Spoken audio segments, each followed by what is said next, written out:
Hi, and welcome to a small, medium, at large podcast.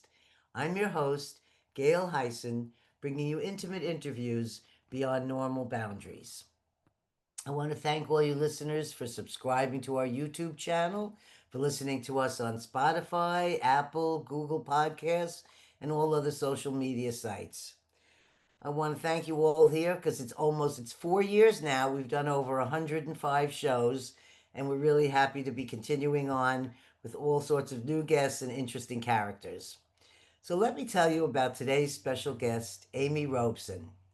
Amy Robeson is a master Akashic Records teacher, light language master, and mentor who helps people tap into their most powerful inner potential to experience profound transformation and magic. Amy is passionate about exploring spiritual concepts and truths and encourages her students to get curious and stay curious. As the founder of Sacred Awakening, she has created a powerful Akashic Records program, allowing her students to receive answers in any empowered, aligned life. Amy is the perfect guide breaking down complex spiritual concepts to meet her students where they are and helping them overcome roadblocks, outdated beliefs, and even trauma to receive their highest goals. Let's welcome Amy here today. Hi, Amy. Good morning. Good morning. How are you, my dear? I'm doing very good here. I'm excited to have you here. We've been waiting for this, so I've been looking forward to meeting you. And I just want to mention to our listeners that you have also a wonderful collection of podcasts to listen to on your website. And I really enjoyed listening to them yesterday and learning about you and the different things that you had to share. Thank you. I want to say that, and before I go on, can we just, could I just have you tell our audience your podcast link or your podcast? Yeah, you can go. My podcast name is Awakening with Amy Robeson. If you go to my website, theamyrobeson.com /podcast, you can get right there. You can just go to theamyrobeson.com and click on podcast. You'll find it, but you'll find us on all the streaming platforms and YouTube and all that stuff. Well, that's wonderful. I always start with my guests uh, with their childhood because I've been very curious to find out. Like, I see your career brought you into business, and later in life, you changed into a spiritual path. So I'd like to know if something happened in your childhood that led you on either of those paths, whether it was business or spiritual, and where later in life was that pivotal moment when you said, I've had enough with this particular world of materialism, and I really would like to seek out spiritual information and the spiritual path. So it's a kind of a double question, but I kind of Yeah, figured yeah, it yeah. together. So, I my childhood was very interesting. My stepdad was a severe alcoholic. And so, with having unpredictable parents, I would tune into the energy of what would be happening so I could predict safety. And so, as an empath, my earliest memory was from 1.5 years old or 1 years old. And I remember my dreams. I remember talking to angels and little alien beings. My grandma was an astrology and tarot card reading. So I come from a line of very intuitive women. And so my childhood was traumatic and yet full of love all at the same time because it can be both. And as far as business, I've always been interested in business in terms of I got my degree in business and marketing. Like I find business, I always knew I wanted to have my own business. And when I started my coaching business, I actually was already on my spiritual path. And I started off as spiritual with a blend of business strategy because it was something I can play in both worlds very, very easily. And I still have, like, we do intimate retreats and things like that, and I can design people's programs and offers very quickly. But my main focus is working with people to get answers for themselves using the Akashic records and using other spiritual modalities. But I've been on this path since I was a kid, and in my 20s, I rediscovered my path. Mhm. So I want to just say something you said because I thought that was a very great words that a childhood can have trauma and love combined together. I think that's a really important thing to say because I too have had a traumatic and unconventional childhood. And some people are just sort of like, wow, how did you live through that? And there was exactly that, that there was this experiences of love as well from Mm-hmm. whichever source it came from. And the same thing of feeling supported and protected. And it may have been from spirits or higher self or guardians or angels or guides. And so that's why I always ask this question because I really do believe that some children have had these experiences very young, but their family didn't understand. And they might have said, no, we don't know whatever. And when we look back, we say, oh no, that was actually something that was helping me. Yes. So I'm really glad that you shared that. I um, I'm wondering, as today, are you involved with your family, and have there been a lot of healing, and has there been growth in that area then after you've learned so many different spiritual paths and things? Yeah, what a great question.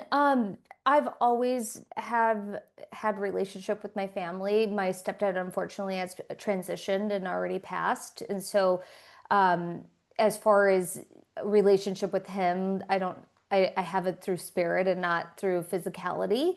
But yeah, like my family, at the end of the day, family is family, and it for me, it always makes sense to be in relationship with family.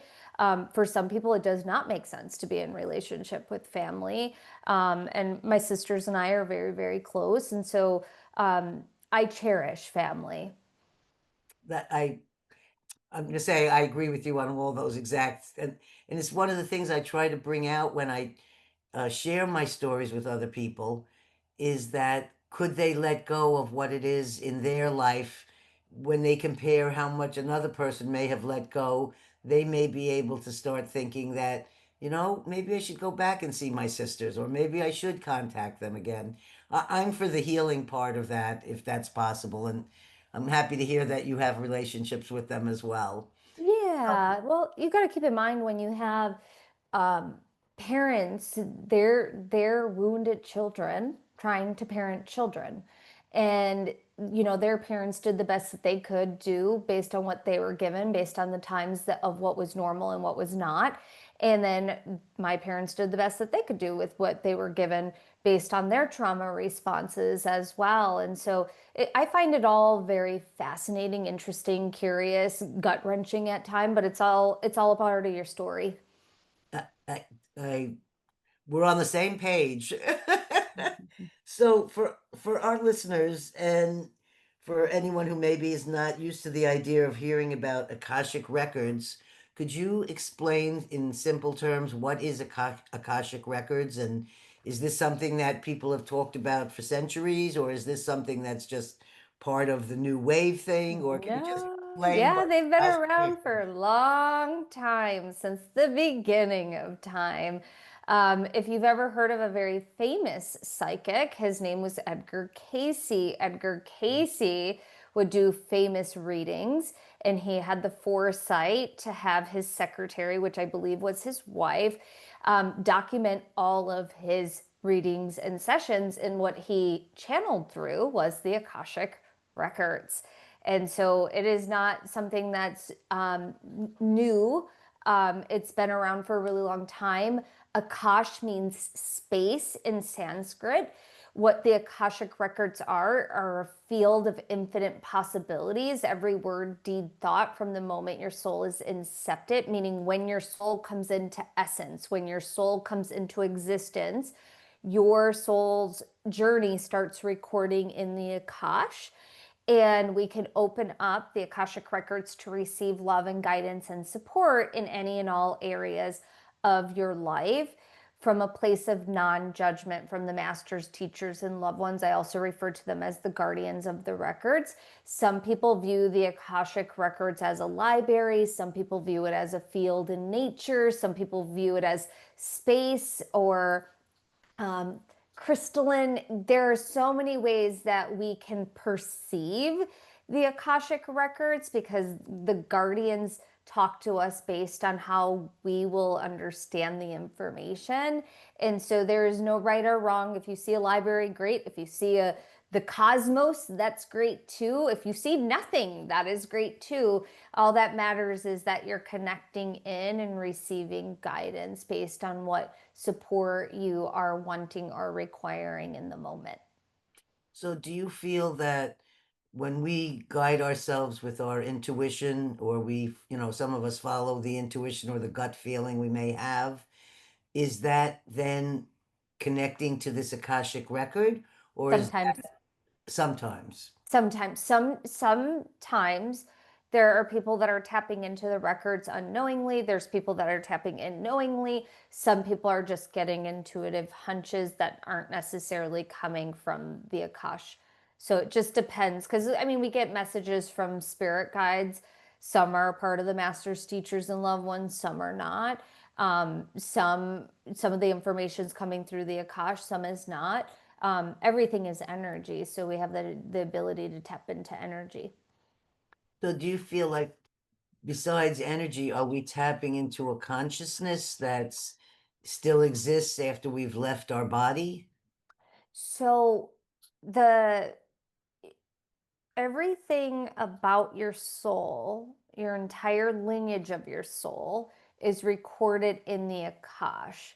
So the Akash is its own consciousness. You Mhm. can think about it as like a computer database of your soul and everything about your soul. So there's past lives in there. There is current information in there, and there are future possibilities in there as well. So let's say you're like, hey, I want to open up a new store. Tell me how to do that. They're going to give you information of what that future possibility could look like. It's not fortune telling because you have free will and you can decide what you want to do, what you don't want to do. And because time is not linear, everything is a possibility if we're asking the question of what that looks like. I want to say that I know that time is not linear. I've done enough scientific experiments at the Institute of Noetic Sciences and other places to learn that time is not how we see it. And you can Not bend at all. time, you can kind of control time, you can do things with time. You can sort of stop time. Yes, yes, you can. It's magic. It's magic. It has a lot of possibilities. There was something that I was listening in one of your podcasts, and I said, "Oh, that's exactly how I feel." And it was this thing about knowingness, because Mhm. it's sometimes hard for me to explain when people say, "Well, I don't understand. How did that information come to you, or how did you?" And all I can say is, I just knew. I just know that. I don't know where the information came from. I just know.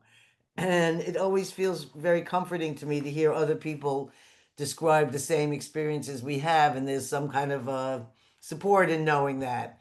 Because some people don't understand this when you just say, I know, it's a knowing.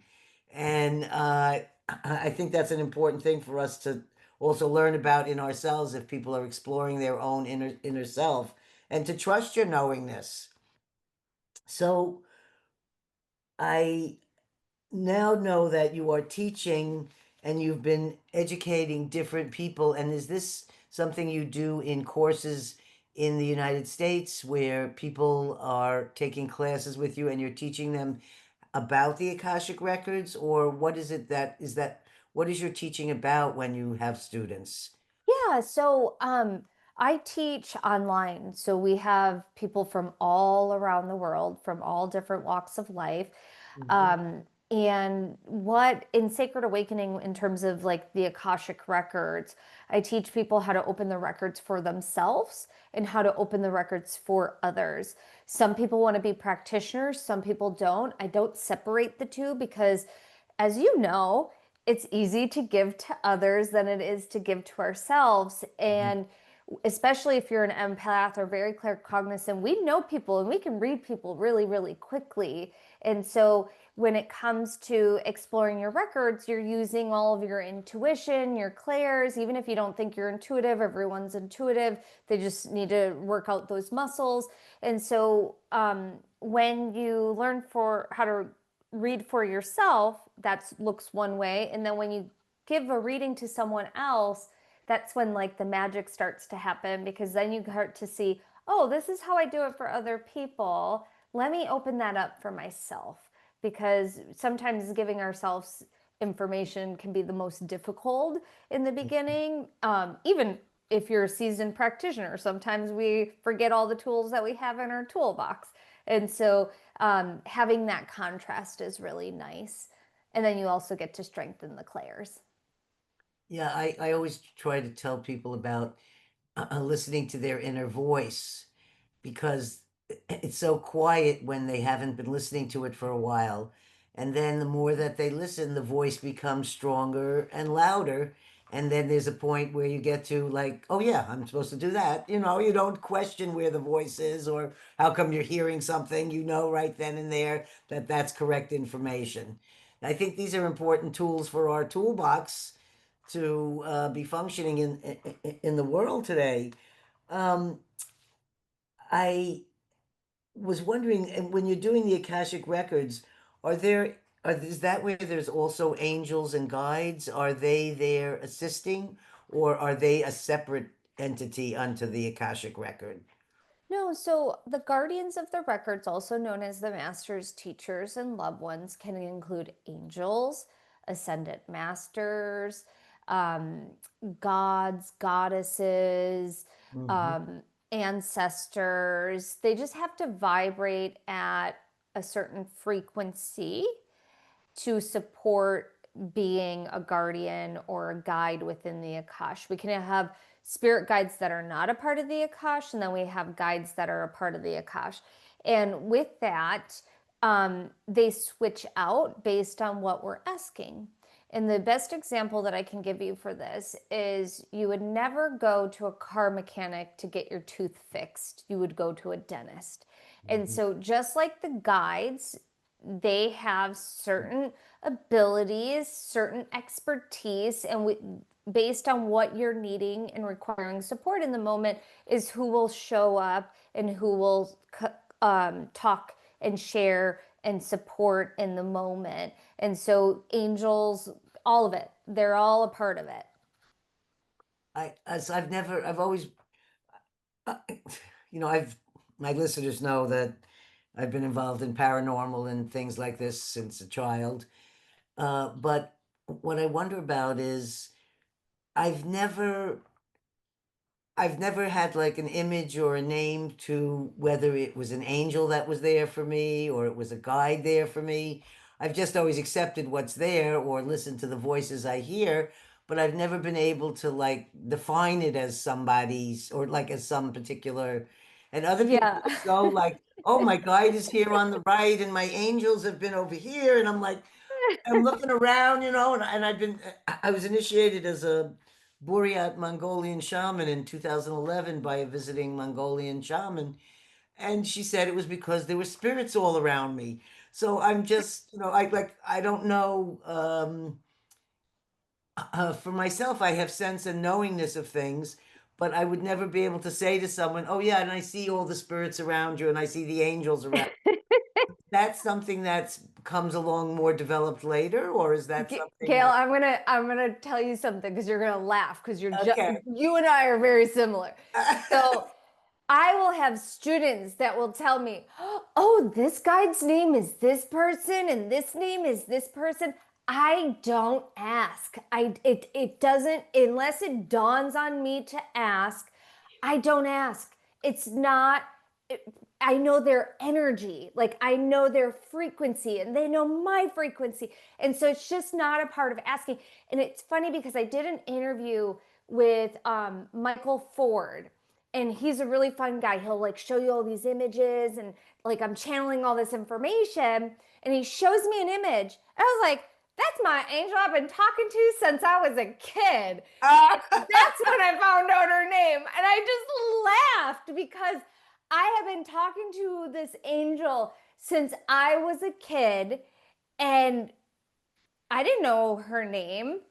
And for me, names are not necessarily important because oftentimes the name is what it is in terms of human language, but it's actually frequency. And so my soul is connecting to the frequency of that particular energy, entity, being, galactic being, whatever they are.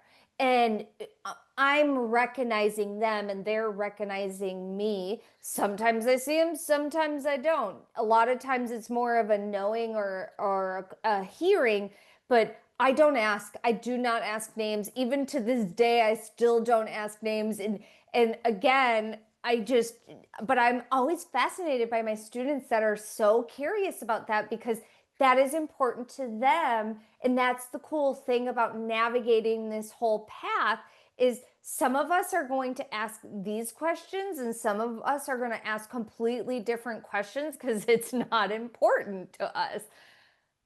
I that's I feel very comforted by those words that we do operate in a similar way. It does not discount anything I've done because I can't say it's, Mary somebody who came or and the people that, they say, oh, I speak with such and such master over and over. That's my guide. That's my master. And I kept thinking, well, I don't know. I don't have one of those. Maybe it's not. Yeah, it's like, but I will say, I will have certain goddesses that used to come a lot, and I'll be like, oh yeah, and then I'm like, and then Mother Mary would come, and I'll see her, but it's like I'll just know who they are, and then like if it is that particular being, I will confirm to make sure it's not a false light being or something like that.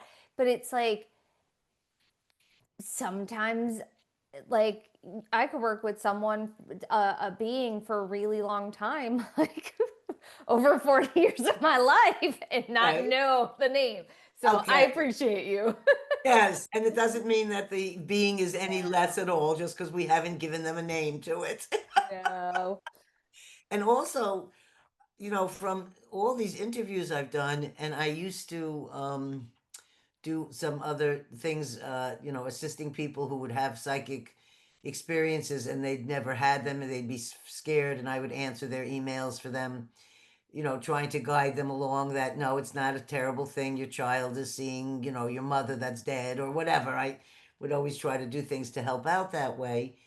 And I think that's the most important part of sharing these things is to allow other individuals who haven't been able to step over to like they're curious, but they don't know how to step into the next ideas of spirituality.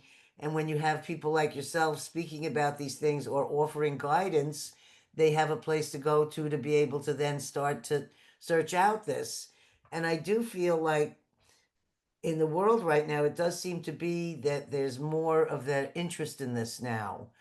And there's more things coming out. Like, I remember that there was a time that you didn't really want to talk too much about interdimensional beings or unidentified flying objects or things that, like in people's Mm-hmm. mind state, that puts you in the, oh, it's a little crazy category or something like this.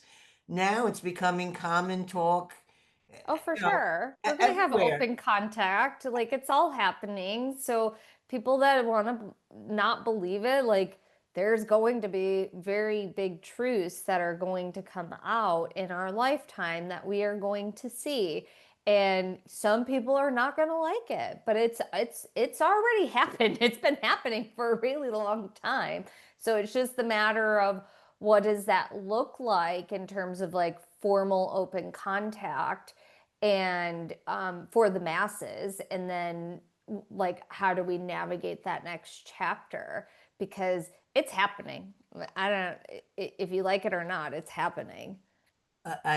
From how many people I've spoken to that are opening up about the experience and the things they've had, uh, I feel like that's the first doorway because people have to have an idea. And, when they go only give them images of, little gray guys with big heads and almond eyes, there's the possibility that there are interdimensional beings, but maybe they don't have a physical body.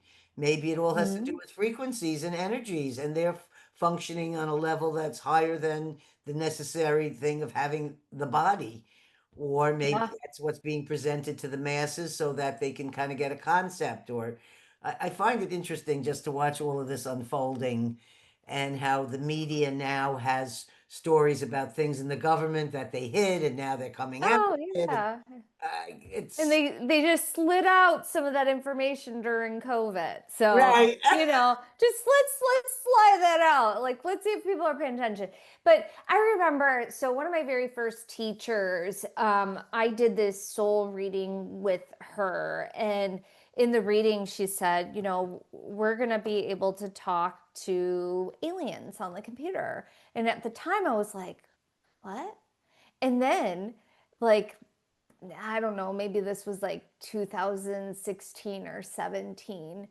I'm like on the computer and I see these people channeling the Octurians and channeling the Palladians, and it's all on the internet. And I'm like, well, I guess that's one version of us channeling and talking to aliens on the computer. But I'm curious to see what open contact looks like. I'm curious to see how people react. And most of us, some people are souls from the earth. Some people are interdimensional, where they're galactic. Some are from the angelic realm or the elemental realm. And so we're already in the human body.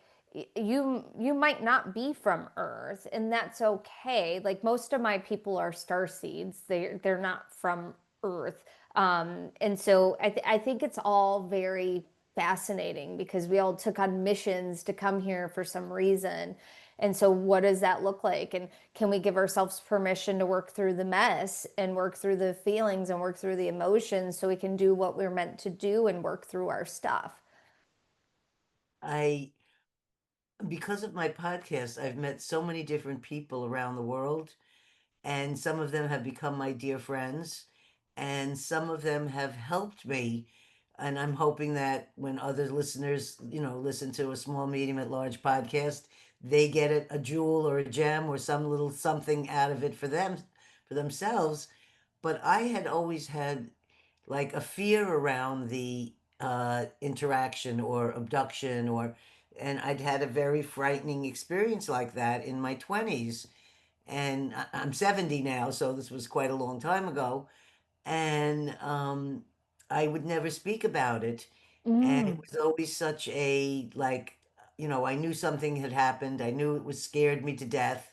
And it was just like that, where my body was in my bed, but I was taken away to somewhere else. And it was only when I had one of my guests, Gloria, who makes, her interactions are so that she makes art of the interdimensional beings she's met and the experiences she had. So she does them in sculptings and paintings. But when I had told her that, she said, let's do something not on your podcast, but just the two of us together. Yeah.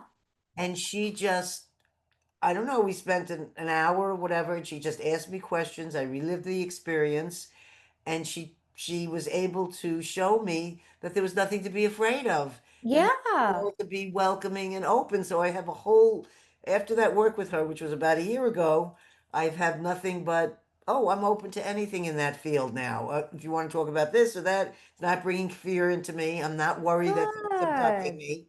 And it's very good to know, because some people, like myself, have had maybe a scary interaction. Yeah, yeah. She showed me how it wasn't scary. It was just that my mind was making it something to fear. And there was really nothing to fear. And so that all lifted and went away. And I'm very open to any of those possible situations now. Yeah.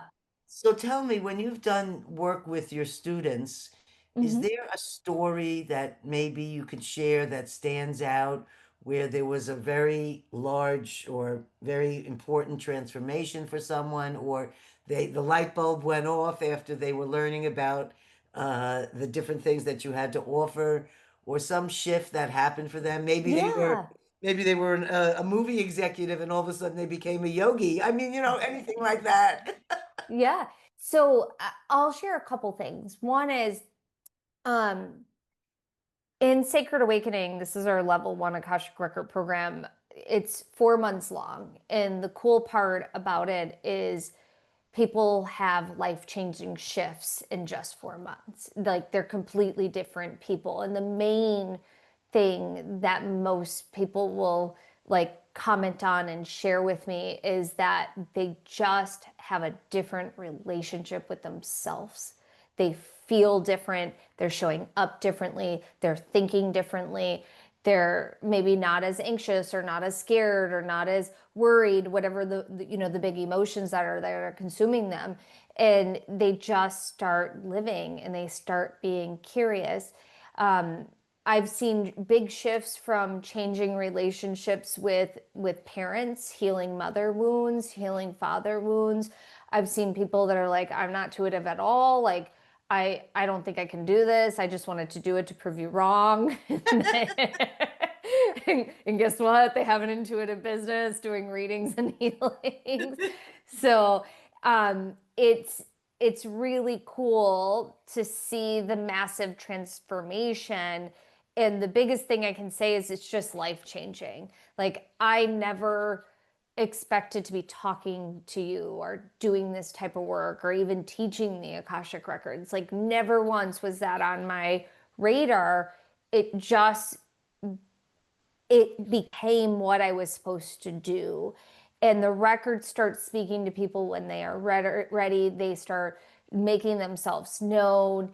And like the thing is if you're listening to this and you're like, what is that? Just go explore it more because um, there's something in it for you.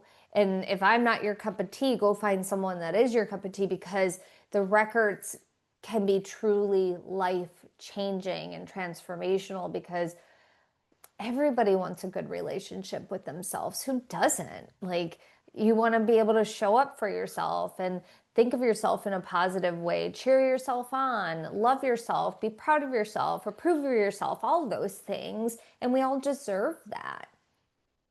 Yes, and somewhere along the way, we learned other methods instead that don't serve us well. I know I Yeah, have anyway. So we spoke about, I don't know if you're up for this, about doing a possible reading together on the yeah, show. yeah, And I don't know if this would be a good time for us to yeah, do we that. can do Yeah, that. that'd be good. And I Yeah, don't so know how you do that. And so, So I have the records of the session open just to save time. And so all you'll want to do is ask an open-ended question. I avoid medical questions in this situation just because we don't have enough time to dive deeper into that. And then because this is a group setting for your listeners, anybody that's listening to anything that I'm sharing, if it resonates with you, it's for you. Whatever doesn't resonate, leave behind the rest. And then I'll kind of do a collective message at the end based on some of the things that we end up chatting about. So you can ask a question, open ended, just avoid yes or no. And if not, if you do a yes or no question, I'll reword it for you anyways. I have to come up with a question. Uh-oh. Yes.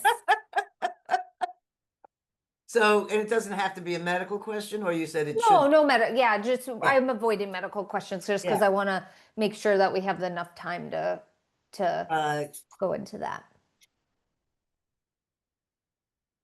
does the book that I wrote but not have published yet, does that have a future? Should I be going forth and publishing it? Or is it something that would be helpful to others? They're saying you already know the answer. Yes, go ahead and do it because it's important that you put your work out there in this format. Mhm. It's also very important that you have a book plan, a book launch plan when you do it as well. It doesn't need to be fancy, it doesn't need to have the bells and whistles or anything like that. It just, you want to get it out there and get it out there in a timely fashion. Make deadlines for 2026 on getting it out and getting all the things you need to do before the end of the year to get it out. But they're saying I see it happening probably mid-June if you get get Mm, going with it if you're self-publishing. great. Oh yeah, I've basically finished. I mean, it's just that it's been sitting here for so long, and I haven't done the next step. I just was like, as you're saying, how we have to be better to ourselves. I was like, who needs to read this? You know? Yeah, just because you're done with the project. Like you're like, I got it, I'm done. But no, it needs to be actually birthed. You birthed it through the writing process. Now it's just sitting in the birth canal. So finish birthing it. Okay, gotta do a lot of push. Yes, you gotta go push it through. Do you got another question? Uh, do I need a question, or does anything just I come can up share a for couple you? things that they're Yeah. sharing with so they're saying that it's really important for you to slow down and look at the details around you. Sometimes you miss the fine details. And this is part of the book project, but just in general, they're saying the fine details are like at the end of like a delicious meal, like if you're putting it together, right? And you're like, this could use a dash of salt. And you know that dash of salt makes a completely different experience than if the salt was there or not. And so they're saying like start slowing down and asking yourself, what details am I missing? What am I looking for? Are there brush strokes in this? And what they mean by the brush strokes, it's like looking at a painting and looking at such the fine details that you can see the brush stroke in the painting of like, let's say there's a tiny little rabbit within the painting and it's like less than a size, smaller than a penny, you're able to see the brush strokes in it because you're looking at all the little details and the magic that's in it and everything like that. And they're saying the more that you do this, the more you're actually going to become more satisfied with your life's work. You're in your next chapter, and this is coming to terms with where you're satisfied, where you're not satisfied. It's not about not living your life, but it's actually taking in like the fine details, like fine wine, and really appreciating it and understanding it. Because as you're navigating this chapter, there's going to be closure on things that you may not realize you need full closure on, or maybe you gave up getting closure on it a long time ago. But it's like within those details, within slowing down, there's this beautiful presence that gets to happen, and you're actually living. Does that Mhm. make sense? Yes, definitely the slowing down. And I, when I do remote viewing, my attention to detail is has been commented on, the amount of detail I see in a remote viewing. But I hadn't thought about turning that type of attention of detail to my life. Yeah. And so tell me, I keep hearing, tell me more about the remote viewing. Tell me a little bit more about that. Well, in 1998, I met two scientists, Dean Radin and Russell Targ, and they were looking for someone to participate in paranormal research experiments. And since when I was a teenager, I had done this on stage. I did medical diagnosis when I was 16 in front of hundreds of people, and I did that for almost 2 years. And then I had a bad experience, so I said, I'll never do anything like that ever again. So I stopped doing it and that was in the 70s. And I didn't start again until these men asked me to come in and do something called remote viewing.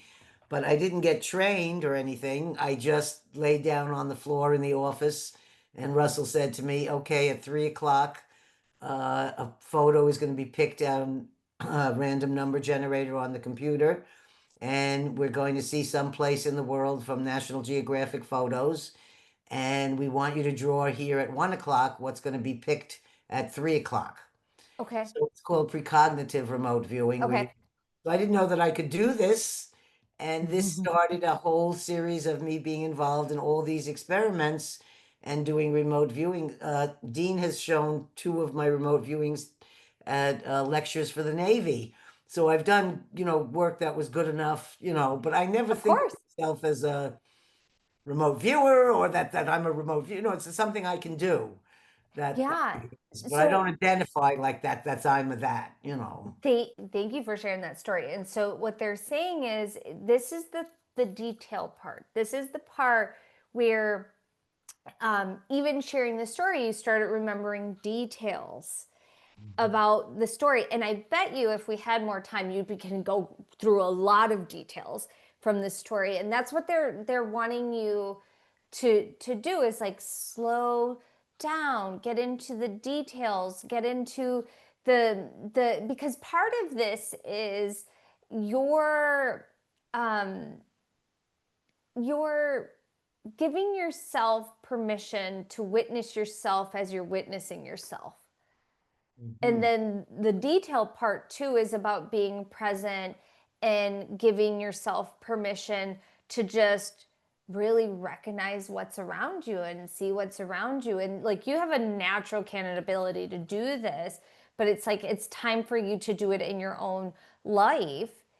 And then the other thing that I'm getting to in terms of the remote viewing, when was the last time you actually did a remote viewing session for yourself? Say that again. A remote viewing session for yourself? Like when was the Have last I time you ever did done that? one? Have I For done yourself or on ever? site? Yeah.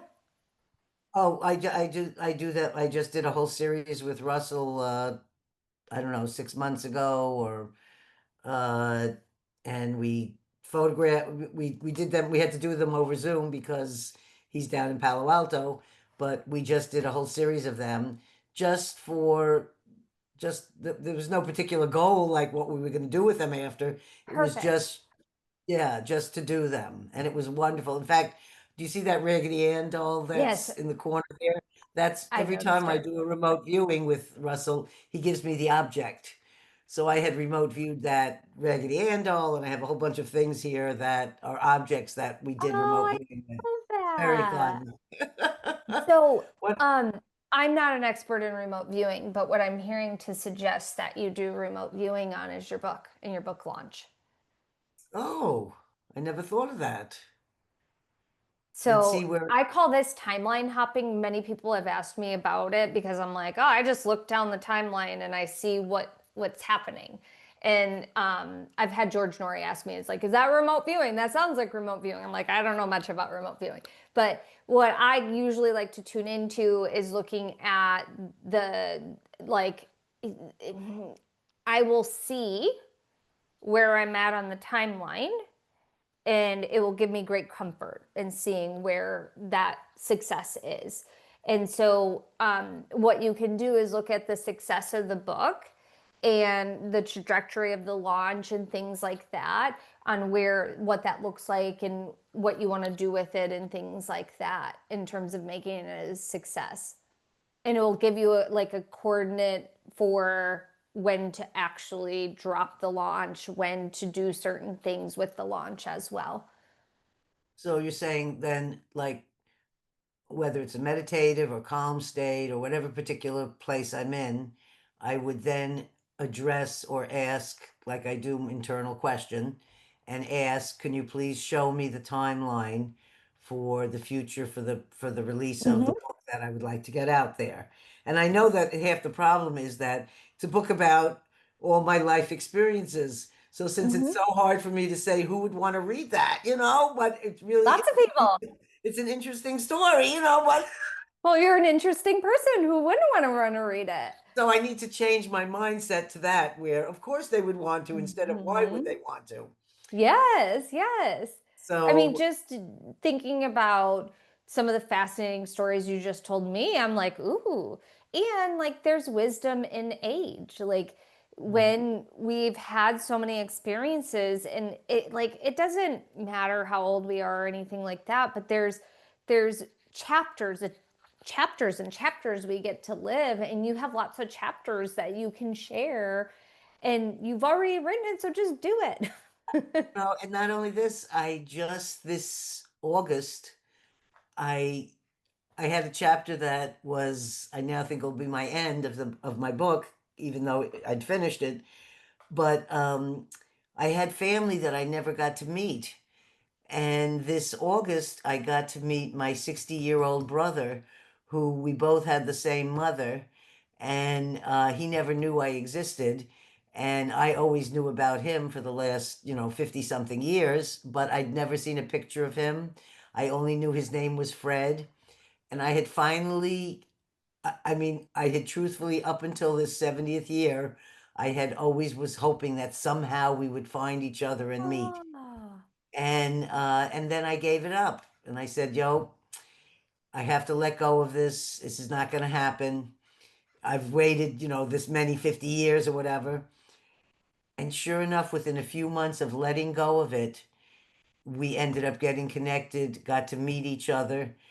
I found that here is a person that's my sibling, and he has the same abilities as myself since a child about seeing the dead and speaking with the dead and having spirits coming. And none of my other eight brothers and sisters have any inkling for those kinds of things. I was always just the one weirdo or whatever that way. he was your guy.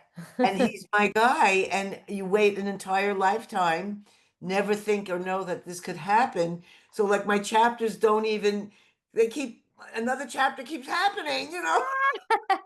Well, I think that's amazing, and just do it. They're saying just do it. Just put it out there, remote view it, start looking at the details, but most importantly, like slow down, and naturally by slowing down, things that are meant to speed up will speed up, things that are meant to fall away will fall away, and things that are meant to slow down will slow down. It's all in your due time and the way that you are connecting with the details and slowing and doing all the things you're supposed to be doing, but slow down. It's a very good message. What I do, I think, is I become so busy with all of the things that I take care of, and so then the things that I would do for myself get put on the bottom shelf, and don't. That's what happens. So that would be the switch. Instead of I've been harvesting food for the last few months here because I live in an orchard, and Yeah, all that's a I've lot been of doing is, work. oh my God, I've been drying, canning, freezing, baking. How big is your orchard? 15 and a half acres. So that Wow, goes off to apple cider vinegar, Bragg's organic apple cider vinegar. that's But amazing. I do things for my own that I give to my family and friends, and I get great pleasure. And it's part of what we talked about with about frequencies and things like this. I infuse my love into the jam I make or the dried fruits that I do, and then I don't sell them. I just give them away to my family and friends or people I may meet. Because they're bountiful. And yeah, and it feels really, I feel like I'm giving them a piece of me in a certain way because it's the energy you put into the food when I they eat agree. it. In Oh, fact, I love that. we did an experiment at the Institute of Noetic Sciences. Um, that was a paper about whether you could infuse chocolate with energy. And it was the first time this particular type of experiment was done. And we took different batches of very special chocolate that was shipped here from Hawaii from a special cacao plantation. And we had five different, like we had a Buddhist monks, we had my Mongolian shamans. So different spiritual people would pray to this chocolate. And then we distributed the chocolate out to, Dean figured out, an area of people that would cover a broad area. So you couldn't say, oh, it was all women who ate it or all 20-year-olds who ate it. So it was a nice cross variety of people, ages.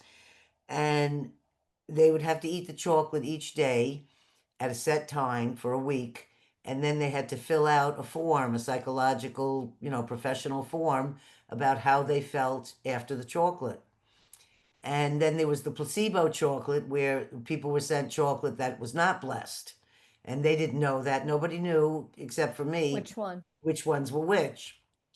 And it was amazing the stories that the people shared of the week that they went through eating the chocolate, and how some had like some, a loss or somebody in the family, and somebody had some other business thing, and they had different things that they realized they handled it somewhat differently because of the way that they were feeling from eating this chocolate. And it showed that the chocolate could affect the person's state of mind or emotional state Yeah, for sure. because of it being infused, with whether Buddhist monks, there was a place in Colorado and the chocolate was sent there, and the Buddhist monks all, prayed to the chocolate. So Yeah. uh, it was published in a journal called Explore, and it was fascinating, and it was an amazing thing to see, and it showed me that, oh, that's what I'd always been doing with my own food, was giving my Yes. there, feeding it to them. So I'd been doing that all along, but not knowing that that could actually be, that's called the chocolate experiment now when I think about it. But you see all the details? You Yes, you see all the details and like even remembering the details and how they give you joy and all that stuff. Like this is the slowing down part. Like even just taking time to journal some old stories that give you great joy because there's so many details in that story and you didn't even tell them all to me. I know you didn't. So right. like just like taking the time that one, this will make you even a better writer. They're not saying you're a bad writer, but this will just make you an even better writer. Is like recount the chocolate story and like describing the chocolate, the taste of the chocolate, how it tasted in your mouth, the foil, how did it sound, how did it feel, but like really describing something in its fullest detail because when you do it makes it come alive. Yeah, And for you it's also like having this cellular memory of joy, experimental, like curiosity. It all gets to come to the surface, and you get to start doing these really cool reviews that allow you to move into this like really cool chapter that you're entering, that you're in, like, but it's the beginning of the chapter. And for your audience, anything I've shared, like take it, whatever doesn't resonate, leave it behind. But like the Guardians are saying this general message that for the end of 2025, start paying attention to the details of what went right, what can be improved upon, what did not go the way that you wanted it, but what did you learn from it? What are the details in what the experience was that you learned from it? Is there forgiveness? Is there compassion that can be had? If not, when can you give yourself permission to relook at that, to revisit it for those things that you're looking for? And then the other thing is like they're they're saying like it's important to slow down and appreciate art. And art is, yes, it's a painting, but art can be chocolate, art can be making apple butter, art can be watering the plants and how you trim your plants, art can be playing with crystals. There's so much art that we get to experience and like really slow down and appreciate the details in the art and appreciate the art itself because what we're creating is masterpieces and it's called our life. And so slow down and appreciate it because this is your art piece. And if you don't like something in it, you can transform it. You can't delete the old experience, but you can transform it so it's not impacting you the way it used to impact you. that is a very beautiful thing to share. So, when we're doing this, is it like a download where you're just hearing these things, or is it that once the question is created, then all of a sudden you get a flood of answer, or how does that actually operate for you when we're So doing this?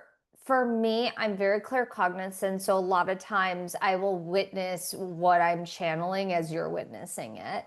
But Mhm. then there's also times where like I was hearing like they said it 4 times and they're like, ask her, tell me about that, tell me about that, tell me about that. So I'm like, okay. And then sometimes I'll get a visual, sometimes it's a combination of maybe clairsentient where I'm feeling something, but majority of the time is very clear cognizant. But then there's, it flips all back and forth all throughout the the channeling process and what is happening.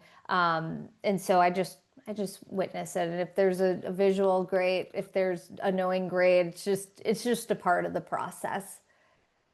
Very interesting. So, is there some words of wisdom or things? We're coming up on our hour right now, and I was wondering what else you would like to share with the audience. If it's words of wisdom, information about anything coming up in an event, or something that you'd like to share. I'll do both. If anybody's interested, and we have some, I always have something going on, like either a free healing, a free masterclass. We have our free DNA ancient wisdom masterclass that's coming up in October. So if anybody wants to check that out, they can. If you go to my website, theamyrobeson.com/free, you can sign up for our free sacred gifts, and then you'll get notified whenever we're doing a free masterclass or free group Akashic Record readings or what have you.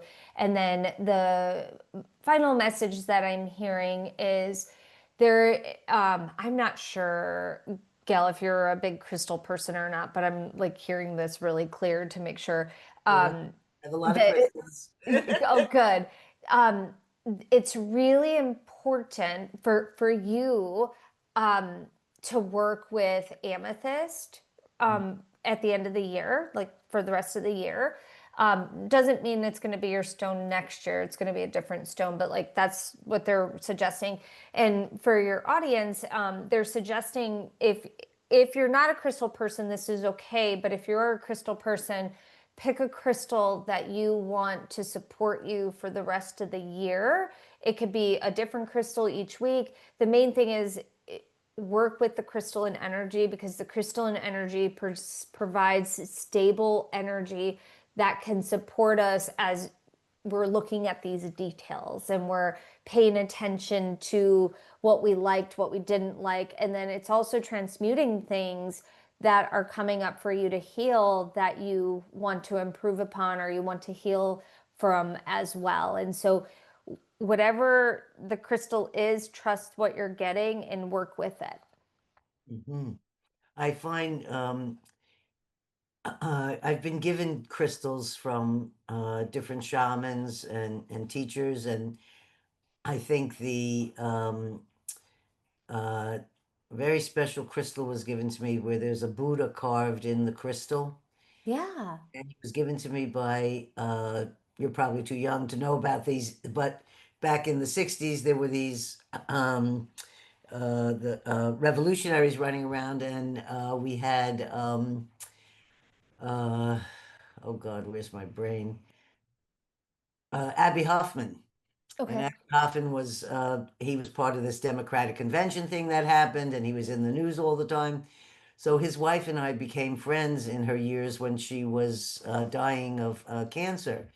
And I always meet the people when they're dying, but anyway. So I helped take her for some of her radiation and things.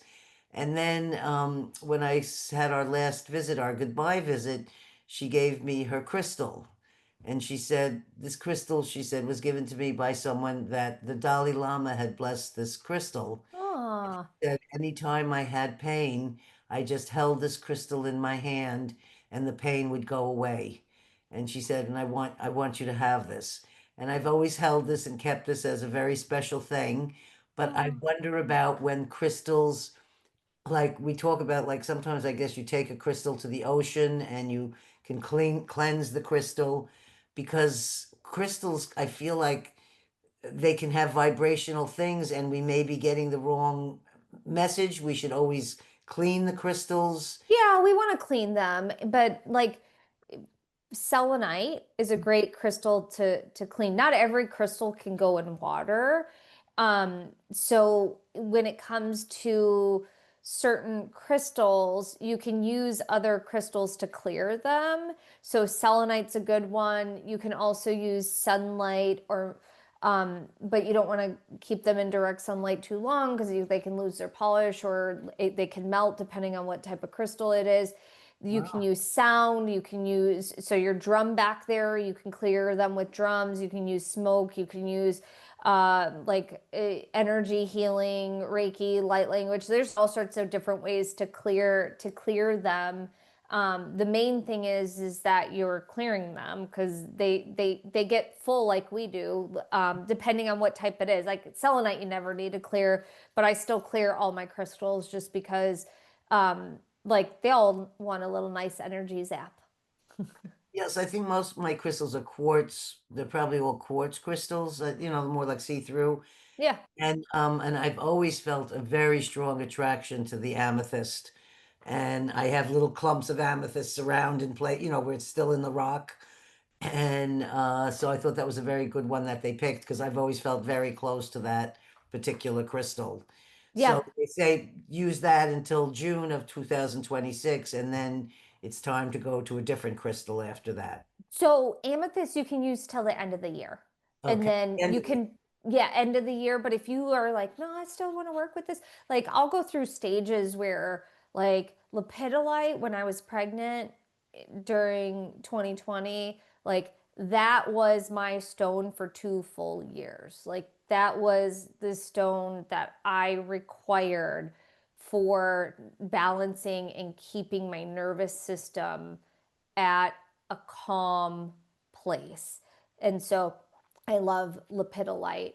And so right now, one of my favorite stones is unicorn jasper. So I've never heard of it's a that. really it's a really cool. Oh, that is very cool. It's it's mixed with all sorts of different minerals, and they could be pink, they could be purple, they could be green, they could be maroon. Like there's all sorts of different colors that they come in. I just find them very like fascinating. Like I'm really fascinated by it. And I believe unicorn jasper has lepidolite in it. Like that is one of my core stones my nervous system needs. I want to say to our listeners, if they're thinking about purchasing a crystal or something like this, what is good to do is feel like if it calls you.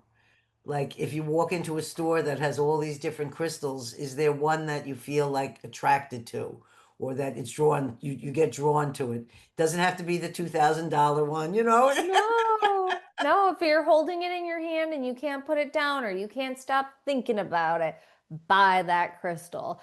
We do actually live crystal shows too on Facebook. Oh, We started them this year. I've been collecting crystals since I was a kid. My mom's collected crystals all of her life. My grandma's collected crystals all of her life, and so I've always given crystals to my clients. We've always had them available for upsell, but like this year, I was like, the crystals need to get out in a bigger way. And so we started a live crystal show that we do like twice a month, where we have different themes and things like that. So if you're wanting um, activated crystals, you can come join us too. Like we're gonna have our next show on October 16th. I don't know when this is airing, but we'll have more in November too. Like we're gonna do some really cool holiday sales. 16th and November.